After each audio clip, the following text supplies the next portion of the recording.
పల్నాడు జిల్లా పిన్నెల్లిలో మందా సల్మాన్ అనే వైఎస్ఆర్సీపీ కార్యకర్త హత్యకు కారకులైన వ్యక్తులను అరెస్టు చేయాలని శ్రీ సత్యసాయి జిల్లా కొత్త చెరువులో వైఎస్ఆర్సీపీ ఎస్సీ సెల్ విభాగం ఆధ్వర్యంలో అంబేద్కర్ విగ్రహం ఎదుట నిరసన తెలిపారు.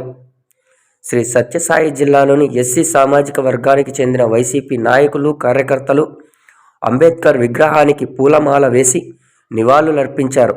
అనంతరం ఎస్సీలపై జరుగుతున్న దాడులను అరికట్టాలని, మందా సల్మాన్ని హత్య చేసిన వారిని అరెస్టు చేయాలని రోడ్డుపై బైఠాయించి నినాదాలు చేశారు.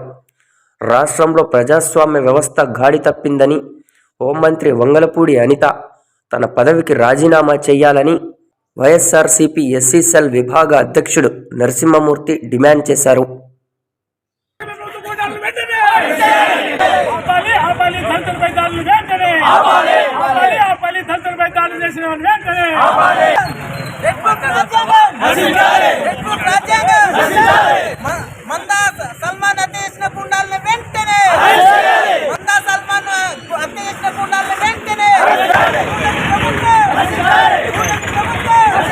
రాజ్యాంగాన్ని కూనీ చేస్తూ ప్రజాస్వామ్యాన్ని అపవ్యస్తం చేసే విధంగా ఈరోజు రెడ్ బుక్ రాజ్యాంగాన్ని అడ్డం పెట్టుకొని ప్రభుత్వం నడిపిస్తుంది. ఇది సిగ్గుచేటని చెప్పేసి ఈ కూటమి ప్రభుత్వానికి తెలియజేస్తున్నాం. అంతేకాదు అనేక రకాలుగా ఈ రాష్ట్రంలో దళితులపైన దాడులు చేస్తూ అదేవిధంగా దళిత అమ్మాయిలపైన అత్యాచారాలు చేస్తున్నారు.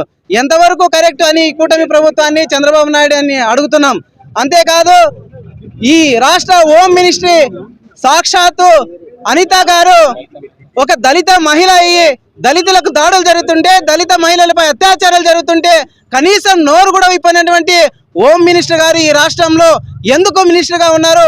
వెంటనే హోం మినిస్టర్ గారు ఆ పదవి నుంచి తొలగిపోవాలి, లేదంటే చంద్రబాబు నాయుడు ఆమెను బర్తరఫ్ చేయాలని చెప్పేసి మేము వైఎస్ఆర్ కాంగ్రెస్ పార్టీ తరఫున డిమాండ్ చేస్తున్నాం. అంతేకాదు సల్మాన్ను హత్య చేసిన గుండాలను వెంటనే అరెస్ట్ చేసి ఆ కుటుంబానికి రక్షణ కల్పించాల్సినటువంటి బాధ్యత ఈ కూటమి ప్రభుత్వాన్ని పైన ఉందని చెప్పేసి తెలియజేస్తున్నాం. అంతేకాదు ఆ కుటుంబానికి ₹1 కోటి ఎక్స్గ్రేస్ ఇచ్చి కుటుంబాన్ని ఆదుకోవాల్సినటువంటి అవసరం కూడా ఈ ప్రభుత్వాన్ని ఉందని చెప్పేసి తెలియజేస్తున్నాం. ఇదే గానా కంటిన్యూ జరిగితే ఈ రాష్ట్రంలో దళితులందరూ కలిసి మీ ప్రభుత్వాన్ని గద్దె దించేంత వరకు కూడా తగ్గమని చెప్పేసి తెలియజేస్తున్నాం. మీరు ఏమి చేసినా, దాడులు చేసినా, తలలు పగలగొట్టినా, ఆఖరికి ప్రాణాలు తీసినా వైఎస్ఆర్ కాంగ్రెస్ పార్టీ అభిమానులు జగన్మోహన్ రెడ్డి గారు వెంటే ఉంటారని చెప్పేసి తెలియజేస్తున్నాం.